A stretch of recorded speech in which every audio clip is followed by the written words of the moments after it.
digo porque la verdad es que esto empezó bastante desprolijo y confuso. El secretario de Energía, yo tenía un montón de preguntas vinculadas a la cuestión energética, porque cuando a uno le dicen que va a venir el secretario de Energía, uno asume que va a hablar de energía, pero vino a ser una suerte de a oficiar la defensa de la delegación de facultades, el secretario de Energía. Entonces, bueno, las preguntas vinculadas a la cuestión energética me las guardo para mañana, porque nos acaban de confirmar eso. Pero la verdad es que cuesta entender cómo quieren llevar adelante este debate. El funcionario dijo que estuvieron trabajando mucho tiempo. La verdad no es lo que parece, porque la cantidad de errores que tiene el proyecto, el diputado Palazzo mencionó varios, hay muchísimos más, parece más un acto más bien improvisado, o una suerte de vómito de todas las cosas que quieren hacer en la Argentina, entre el DNU y el proyecto de ley, las volcaron y las mandaron. Cuando uno trabaja mucho tiempo, con mucha gente, en general eso ayuda a disminuir errores, ¿no? Se van corrigiendo y demás. No parece ser el caso del proyecto de ley que estamos discutiendo, y la forma en que nos proponen abordarlo tampoco es muy prolija. Entonces, la verdad es que si nosotros tomamos el proyecto de ley y el DNU, estamos hablando de más de 1000 artículos que modifican cientos de leyes de la Argentina. Pretenden en apenas un par de meses cambiar prácticamente todas las leyes que regulan la vida social y económica de la Argentina, de las relaciones laborales hasta prácticamente todos los mercados, cuestiones tributarias, cuestiones que hacen a la política de seguridad, justicia, bueno, etcétera. No voy a relatar todo. Entonces, bueno, esas son las reglas del juego que el oficialismo está imponiendo. Naturalmente, es parte de nuestro ejercicio lógico querer debatir en profundidad cada uno de estos aspectos, porque, insisto, estamos hablando de la modificación de cientos de leyes. Es cierto que otros gobiernos han usado el DNU, es un instituto constitucional, pero acá no estamos hablando de un problema de cantidad, No estamos hablando de un problema de cantidad, estamos hablando de un problema de calidad. No existe precedente de un decreto de necesidad de urgencia como este. No hay precedentes. En la magnitud, el otro día se sacaron una estadística de los decretos de necesidad de urgencia más extensos de la historia democrática argentina en los últimos 40 años, y obviamente este decreto está primero, por lejos, más de 350 artículos. Le sigue Macri con un decreto de casi 200, después hay 2 decretos de Menem con un poco más de 100 artículos, después Macri de vuelta, después Menem de vuelta, después 2 de la Rúa. Ojo, porque si uno toma la calidad de un decreto de necesidad de urgencia, estamos hablando, fíjense, porque si revisan la historia van a ver que no es como vienen diciendo acá, que en realidad son los gobiernos nacionales y populares los que abusan supuestamente del ejercicio de este tipo de institutos. Más bien son los gobiernos que llevan las políticas contrarias. Y Milei ha batido efectivamente todos los récords. Entonces, si uno junta el DNU con este proyecto de ley de bases y condiciones, bases y punto de partida, perdón, me confundí con una promoción de venta, sí, de bases y puntos de partida, efectivamente estamos frente a un hecho de pocos precedentes, y por eso muchos hacen y hacemos hincapié en la cuestión institucional, de que esto es un atropello al Congreso y a las instituciones. No hay antecedente tampoco de delegación de facultades por estos términos. No solamente por 4 años, obviamente no lo hay, incluso por 2.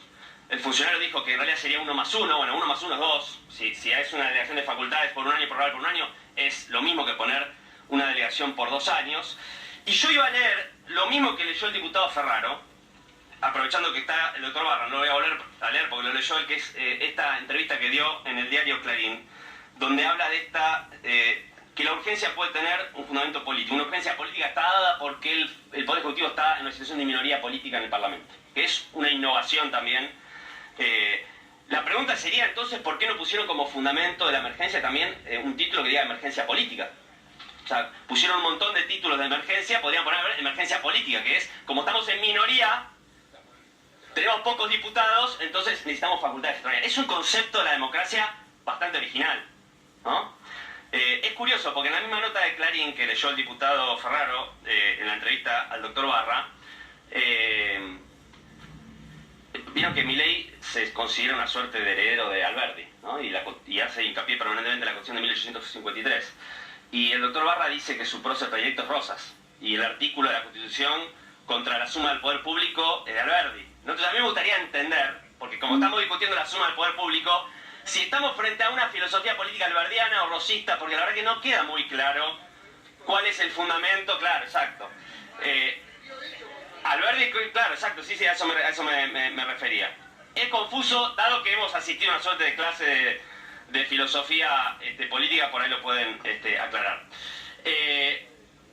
Me gustaría saber, pregunta concreta, ¿con qué criterios han armado el proyecto de ley ómnibus y de bases y condiciones y el DNU? O sea, ¿con qué criterio eligieron cuáles aspectos, cuáles artículos correspondían al decreto de necesidad de urgencia y con qué criterios eligieron cuáles iban en este proyecto de ley?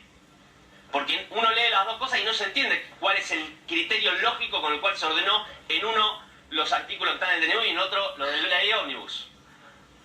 Planteo ejemplos concretos muy puntuales y le pregunto concreto a ver si nos pueden contestar. Por ejemplo, ¿por qué es de necesidad de urgencia derogar las regulaciones sobre las comisiones que cobran las tarjetas de crédito y no es de necesidad de urgencia derogar las comisiones de las compañías aseguradoras?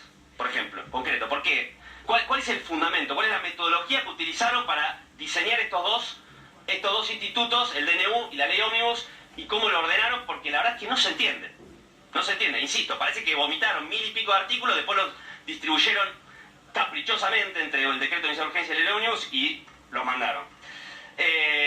Yo no sé en qué estamos discutiendo, cuál es el temario de hoy. Porque si es el capítulo, alguien dijo que era reforma del Estado, no hay ningún título que se llame reforma del Estado.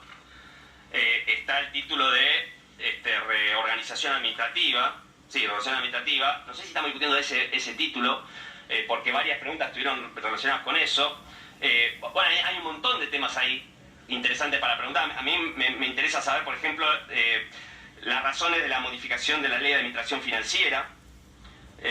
Por ahí lo vamos a discutir con más profundidad mañana, pero la ley, lo que se modifica de esa ley no es un capricho ideológico que se impuso en un determinado contexto político, es el resultado de un aprendizaje que hicimos como sociedad después de la crisis del 2001, del default del 2001, en donde se estableció que si un gobierno va a reestructurar una deuda tiene por lo menos que mejorar 2 de 3 condiciones que tienen que ver con la tasa de interés, con el capital adeudado y con el plazo.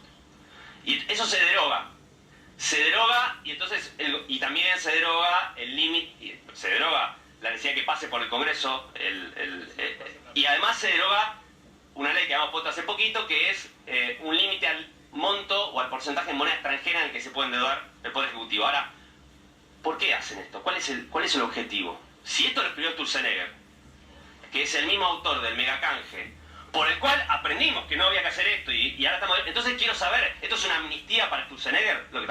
La modificación de la ley de administración financiera, ¿es una ley de amnistía para Federico Sturzenegger, que no es funcionario del gobierno? ¿Es una suerte de revancha, de reivindicación de lo que hizo en el 2001? Queremos entender esto. Entonces, sí, ya voy a ir cerrando. El funcionario de energía dijo recién, contestando una pregunta, que era importante que esto se apruebe porque hay reformas estructurales que son necesarias. No fundamentó cuáles eran esas reformas y por qué son necesarias.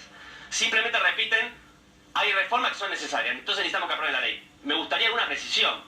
Por ejemplo, el presidente Milei dijo que se espera, y fue el fundamento para defender el decreto de necesidad de urgencia, que la Argentina necesita un shock de inversión. Porque la recesión que están provocando con la política económica, con el ajuste que están haciendo, es tan grande en la caída del salario y de la demanda y del consumo, que lo único que puede hacer que eso más o menos se aminore un poquito es que haya una fuerte shock de inversión, para que la recesión no sea tan fuerte. Esos son más o menos el concepto que el presidente en las entrevistas está dando. Entonces, diputado, ¿cuáles son? Sí, van 10 minutos, si podría redondear un poco. Voy redondeando. Gracias. Me gustaría entonces saber cuál es la proyección concreta que tienen los funcionarios que nos piden aprobar esto, de estas reformas estructurales para que haya un shock de inversión, si nos pueden dar algún dato concreto. Van a privatizar la empresa que regula el sector de energía nuclear. Van a vender a Tucha, hay sectores interesados que van a poner plata. ¿Sí? ¿Alguna precisión de cuáles son las expectativas o las proyecciones económicas que tiene el gobierno respecto a este supuesto shock de inversión? No quiero usar la palabra lluvia de inversiones para no hacer traer experiencias fallidas recientes. Cierro con esto. El doctor Barra dijo algo muy grave recién, que hasta ahora creo que nadie recogió. Y voy a citar textual lo que dijo, porque dijo, si la crisis económica se agrava, no va a haber constitución vigente. Hace un rato. En referencia a la situación de emergencia. Yo no sé a dónde quieren ir, la verdad, porque si bien es cierto que la Argentina enfrentaba desequilibrios y podríamos decir, una crisis económica importante por la situación inflacionaria, por un montón de aspectos podemos analizar, por supuesto, la realidad es que lo único que ha agravado esa crisis es la política económica que están llevando adelante desde el 10 de diciembre. Hicieron la devaluación más grande de la historia argentina, combinada con un ajuste brutal sobre los salarios y combinada con una licuación de los ahorros de los argentinos que están llevando adelante a través de la política monetaria a los ahorros de la clase media y las pymes. Tiempo, toque. Entonces, voy a cerrar, presidente, pero le pido por favor que se me escuche. Sobra memoria. La política, lo que está agravando la crisis, lo ha dicho el presidente cuando ha alertado a la población de que íbamos a vivir meses terribles. Entonces, ustedes están agravando la crisis económica con la política económica que están llevando adelante, que no la está pagando la casta. Mañana vamos a hablar de energía, porque Milei dice que están ajustando la casta cuando bajan los subsidios. Me gustaría saber, ya que está el secretario de Energía acá, si es cierto que es la clase media, es decir, el segundo segmento, el que más va a sufrir las consecuencias del tarifazo que te van a llevar adelante y que anunciaron ayer en la audiencia. Si eso era la casta, si todas las familias de clase media, que no son del segmento más alto ni de los sectores populares, que van a pagar el 100% de la tarifa. Diputado, entonces, cierro, presidente. Cierre, dese cuenta, todos quieren hablar. Presidente, ustedes están intentando aprobar un paquete de leyes, por lo menos bánquense el debate. Quiero y además que estaba por cerrar y ustedes mismos me están haciendo alargarlo más, porque estaba por cerrar y ustedes mismos me están haciendo... Para un gobierno que dejó 60% de pobreza, loco. Tenemos que estar escuchando lo que escuchamos 4 años después y han dejado el país con una estructura de pobreza. Usted me dice, presidente, si termino o si me quedo a escuchar. Diputado, termine, redonde, por favor. Entonces, el doctor Barra dijo que si la crisis económica agrava no va a haber constitución vigente. En un contexto donde la crisis se está agravando por la política económica del gobierno, me gustaría saber qué significa esa frase, porque cuando uno mira el DNU, mira los cambios que hay acá vinculados a la cuestión que dijo el diputado Moró, de persecución y encarcelamiento de todos los que salgan a protestar, y no solo a protestar, a los que publiquen en las redes sociales una protesta también pueden ser penados de 4 a 6 años. Me gustaría saber en qué tipo de Estado democrático están pensando. Gracias, presidente.